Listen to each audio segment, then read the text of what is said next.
Hello friends, welcome back to our today's session. हम देख रहे हैं C language and C language में हम डिस्कस कर रहे हैं what is array. Okay, so last के वीडियो में हमने जस्ट एरे का बेसिक इंट्रोडक्शन देखा था। ओके, सो आज के वीडियो में हम एरे को इनिशियलाइज कैसे करते हैं, उसको प्रिंट कैसे करना है, ये हम देखेंगे। So before moving to array initialisation हम एक चीज देखेंगे कि अगर हमें कोई सिंपल वेरिएबल डिक्लेयर करना हो तो हम कैसे करेंगे। इंट ए। ओके, सो ये हो गया इंटीजर वेरिएबल। ओके, एंड इस वेरिएबल का नेम क्या है, ए। सो जब हम इस तरह वेरिएबल डिक्लेयर करते हैं तो इस ए वेरिएबल के लिए मेमोरी कहीं तो अलोकेट हो जाती है। ओके, सो इंटीजर के लिए कितनी मेमोरी अलोकेट होती है, 2 या 4 bytes. Okay, so again it's depend on machine to machine. So अगर मैंने इस तरह वेरिएबल डिक्लेयर किया तो इस ए वेरिएबल के लिए मेमोरी ब्लॉक अलोकेट हो जाएगा जिसकी साइज होगी 4 बाइट। ओके, सो इस मेमोरी लोकेशन का नेम होगा ए। अगर मैं यहाँ पे a इज इक्वल टू 5 ऐसी वैल्यू इसको असाइन कर देता हूं तो ये वैल्यू किस में स्टोर हो जाएगी, इस मेमोरी लोकेशन में स्टोर हो जाएगी। सो ये हो गया मेमोरी लोकेशन का नेम एंड ये हो गई उसकी value. If I am assigning the value by using this method is called as compile time value assigning. Okay, so अगर मुझे यही वैल्यू यूजर से इनपुट लेनी है तो मैं कैसे करूंगा, by using scanf function. Okay, scanf %d address of a. Okay, इस तरह मैं स्कैनफ फंक्शन का यूज करके यूजर से इनपुट लेता हूं तो इस मेथड को कहते हैं run time value assigning method. Okay, this is run time. Okay, so इस दो मेथड से हम वेरिएबल को वैल्यू असाइन कर सकते हैं, that is compile time and second is the run time. Okay, so same इसी तरह अगर मुझे एरे को वैल्यू असाइन करने हैं तो ये मेथड हम यूज करते हैं। ओके, सो चलिए देखते हैं एरे को कैसे वैल्यू असाइन करते हैं। सो सपोज मैंने एक इंटीजर एरे लिया एंड जिसकी साइज होगी 5। Okay, int a of 5। Okay, जब मैं इस तरह एरे का डिक्लेरेशन करता हूं तो यहाँ पे इस एरे के लिए कितने ब्लॉक्स अलोकेट हो जाएंगे, 5 ब्लॉक्स अलोकेट हो जाएंगे। This is the name of memory location. So यहाँ पे देखो, यहाँ पे हमने अभी कोई वैल्यू उसको असाइन नहीं की है, लेकिन यहाँ पे मैं अगर एरे को वैल्यू असाइन करना चाहता हूँ एट द कंपाइल टाइम तो मैं कैसे करूंगा, जस्ट यहाँ पे कर्ली ब्रैकेट यूज करूंगा एंड सपोज मैंने फर्स्ट वैल्यू दी 1, second value 2, third value 3, 5 and 6। Okay, so इस तरह अगर मैंने उसको वैल्यू असाइन की तो ये वैल्यूज यहाँ पे स्टोर हो जाएगी। Okay, 1, 2, 3, 5 and 6। ओके, यहाँ तक क्लियर है। सो यहाँ पे आप कहोगे कि अगर मुझे इस मेमोरी लोकेशन में जो वैल्यू स्टोर है वो मुझे प्रिंट करनी है तो मैं कैसे करूंगा। सो एरे के इंडेक्स से हम उस वैल्यू को प्रिंट करते हैं। सो एरे की इंडेक्स कहां से स्टार्ट होती है, 0, 1, 2, 3, 4। Okay, so this is the index of array. So अगर मुझे इस मेमोरी लोकेशन की वैल्यू प्रिंट करनी है तो मैं प्रिंटअप में क्या डाल दूंगा, a ऑफ 2।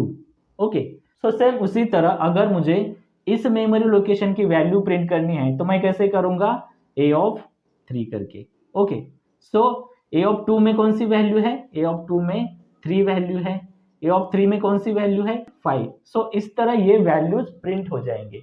यहाँ पे मैं अगर सपोज इंट a ऑफ 5 का एरे डिक्लेयर करता हूँ एंड इस ब्रैकेट में मैं 3 वैल्यू स्पेसिफाई करता हूँ। ओके, लेकिन एरे की साइज तो 5 है, सो उसको 5 ब्लॉक्स अलोकेट हो जाएंगे। ओके, ये पहले 3 वैल्यू यहाँ पे स्टोर हो जाएगी 1, 2, 3 एंड रिमेनिंग ब्लॉक में बाय डिफॉल्ट 0 वैल्यू प्लेस हो जाएगी। ओके, सो जब हम इस एरे को प्रिंट करेंगे तो बाय डिफॉल्ट लास्ट के 2 फील्ड्स हमें 0 मिल जाएंगे। ओके, सो सेम इसी तरह अगर मैं कैरेक्टर एरे डिक्लेयर करता हूं कैर a ऑफ 10।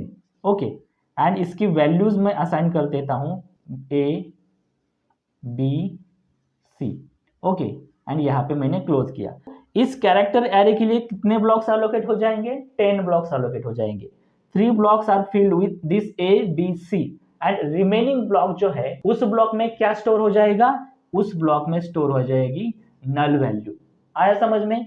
जब मैं कैरेक्टर एरे लेता हूं तो उसमें नल वैल्यू स्टोर हो जाती है एंड मैं अगर इंटीजर एरे लेता हूं तो उसमें बाय डिफॉल्ट 0 फिल हो जाता है। So this method is called as compile time method. Okay, अब देखते हैं रन टाइम वैल्यू कैसे असाइन करते हैं। सो हमने पहले देखा कि अगर मुझे रन टाइम वैल्यू असाइन करनी है तो मैं क्या करूंगा, मैं यूज करूंगा स्कैनफ फंक्शन। सो सेम इसी तरह एरे में अगर रन टाइम वैल्यू असाइन करने हैं तो मैं स्कैनफ फंक्शन का यूज करूंगा, लेकिन हमें यहाँ पे एक और चीज लगने वाली है, that is loop. Okay, loop का यूज करके हम एरे को रन टाइम वैल्यू असाइन करते हैं। Okay, so either it may be for loop, while loop और do while loop. So first मैंने यहाँ पे एरे को डिक्लेयर किया int a of 5। Okay, so इससे क्या होगा, इस ए एरे के लिए कितने ब्लॉक्स अलोकेट हो जाएंगे, 5 ब्लॉक्स अलोकेट हो जाएंगे। ओके, सो अभी यहाँ पे मैंने कोई वैल्यू स्टोर नहीं की है and this is the index of array. Okay, so अभी मेरा टास्क ये है कि इस एरे में मुझे वैल्यू स्टोर करने हैं। ओके, सो फर्स्ट मैं एक मैसेज प्रिंट करूंगा, that is enter elements of array. Okay, printf enter element of array. Okay, so ये मैसेज मैंने प्रिंट किया। देन मैं यूज करूंगा for loop. Okay, for int i is equal to 0, i less than 5, i plus plus.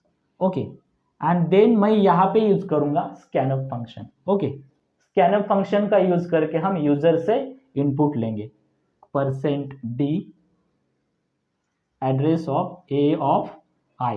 Okay, so यहाँ पे हमने क्या specify किया है, a of i। Okay, so अभी a ऑफ i की वैल्यू कितनी है, 0 है। सो अभी मुझे कौन सी वैल्यू फिल करनी है, a ऑफ 0 की। Okay, suppose I have entered first value is 2, सो ये वैल्यू कौन से ब्लॉक में स्टोर हो जाएगी, a ऑफ 0 में, ये वैल्यू यहाँ पे स्टोर हो जाएगी। देन i की वैल्यू इंक्रीज हो जाएगी, i की वैल्यू इंक्रीज होके कितनी हो जाएगी, a ऑफ 1।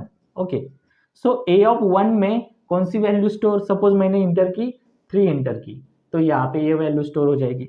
इस तरह i की वैल्यू 1 by 1 इंक्रीज हो जाएगी, कहाँ तक इंक्रीज हो जाएगी, 5 तक। Okay, so a of 2, a of 3, a of 4। सो यहाँ पे मैं 4, 5, 6 ऐसे उसको वैल्यू असाइन कर देता हूं, तो ये वैल्यूज यहाँ पे स्टोर हो जाएगी, 4, 5, 6।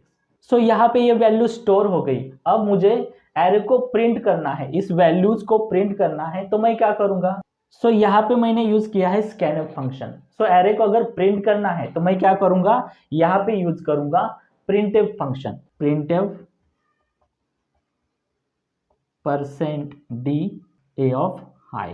ओके, सो जब मैं इस तरह प्रिंटफ फंक्शन का यूज करता हूं तो ये a ऑफ i की वैल्यू प्रिंट करेगा 1 by 1। सो a ऑफ 0 की वैल्यू कितनी है, 2 है, a ऑफ 1 की वैल्यू कितनी है, 3 है। सो इस तरह ये 1 by 1 वैल्यू प्रिंट करेगा। सो फ्रेंड्स, आई होप कि आपको यहाँ तक क्लियर है, इसमें कुछ डाउट नहीं होगा। इसमें कुछ डाउट हो तो आप कमेंट सेक्शन में कमेंट करके बता सकते हैं। So friends, that's it for today's lecture. We'll see something new in next video. Till that time, thank you, take care, bye bye.